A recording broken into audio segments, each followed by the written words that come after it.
1902 में कलकत्ता में एक क्रांतिकारी संगठन था अनुशीलन समिति। डॉक्टर हेडगेवार इसके सदस्य थे। उनके ज्येष्ठ नेता श्री त्रैलोक्यनाथ चक्रवर्ती महाराज ने लिखा है, डॉक्टर हेडगेवार मेरे पास आए और उन्होंने कहा, महाराज जी, केवल स्वराज्य प्राप्ति से यहाँ सब ठीक होने वाला नहीं है। जब तक सर्वसाधारण नागरिकों की राष्ट्रीय चेतना का स्तर ऊपर नहीं उठता, राष्ट्रीयत्व के संस्कार सामान्य नागरिकों के मन पर अंकित नहीं होते, तब तक राष्ट्र के उज्जवल भविष्य की आशा नहीं की जा सकती। मुझे दुख हो रहा है कि ये विचार नेताओं के मन में आ ही नहीं रहा है। कभी कभी मुझे लगता है कि ये राष्ट्रीय चेतना का स्तर ऊंचा करने का काम करने की जिम्मेदारी मुझे ही तो नहीं उठानी पड़ेगी। प्रत्यक्ष रूप में राष्ट्रीय स्वयंसेवक संघ की स्थापना 1925 में हुई, परंतु उसके बहुत पहले से ही डॉक्टर हेडगेवार इस कार्य की शुरुआत कर चुके थे। वो जानते थे कि कार्य जब फलित स्वरूप में दिखाई देगा तो लोग अपने आप जुड़ते जाएंगे। विचार मानने वाला कौन है? एक आदमी है, डॉक्टर हेडगेवार। काम करने के लिए कौन निकला है? एक आदमी निकला है, डॉक्टर हेडगेवार। उसके पास पैसा कितना है? कमाई कुछ नहीं है, साधन भी नहीं है, प्रचार का साधन नहीं है, कुछ भी नहीं था, लेकिन संघ बड़ा हो गया। 1925 में राष्ट्रीय स्वयंसेवक संघ की स्थापना के पश्चात पिछले 100 वर्षों में ऐसे कई अवसर आए जब संघ के स्वयंसेवकों ने तन मन धन से अपने आप को राष्ट्र की सेवा में अर्पित कर दिया। डॉक्टर हेडगेवार ने न केवल लोकमान्य तिलक के साथ मिलकर स्वतंत्रता आंदोलन में भाग लिया, बल्कि 1921 में वो इसके लिए जेल भी गए। देश के विभाजन के समय भी संघ के हजारों स्वयंसेवक पश्चिमी पंजाब से आने वाले विस्थापितों की हर संभव मदद करते रहे। 1947 के बाद भी दादरा, नागर हवेली, गोवा और हैदराबाद को स्वतंत्र कराने में संघ के स्वयंसेवकों ने बड़ी भूमिका निभाई। 1947 में जब कश्मीर के राजा हरि सिंह भारत के साथ विलय के लिए तैयार नहीं हो रहे थे, तो सरदार वल्लभ भाई पटेल के कहने पर संघ के सरसंघ चालक गोलवलकर श्रीनगर गए और राजा हरि सिंह को भारत का हिस्सा बनने के लिए तैयार किया।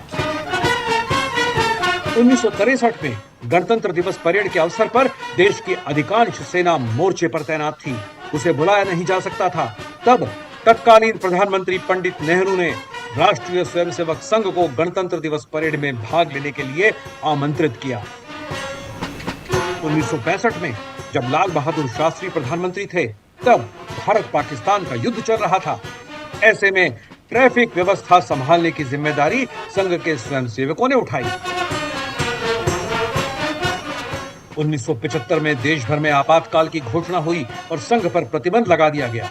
इस ईश्वरीय कार्य को कुचलने के जब जब प्रयास हुए, संघ के कर्मठ कार्यकर्ताओं और उनके परिवारों ने राष्ट्र साधना के इस कार्य में और अधिक सहयोग दिया।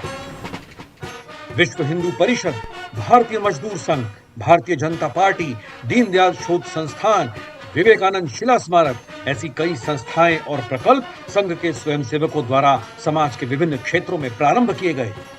उन्हीं में से एक था अयोध्या में राम मंदिर के निर्माण के लिए एक लंबा संघर्ष, जो अंततः भव्य राम मंदिर के निर्माण के साथ संपन्न हुआ।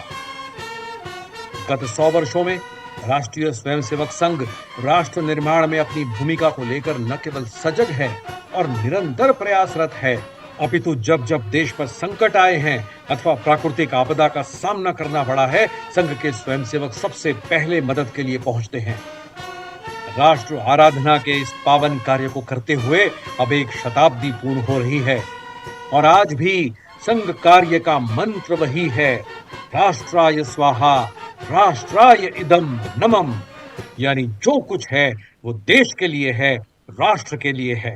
याद हमें युग युग की चलती अनेक घटनाएं, जो माँ की सेवा पथ पर आई बनकर विपदाएं। हमने अभिषेक किया था जननी का परिशोणित से, हमने श्रृंगार किया था माता का अरिमुंडों से, हमने ही उसे दिया था सांस्कृतिक उच्च सिंहासन, माँ जिस पर बैठी सुख से करती थी जग का शासन।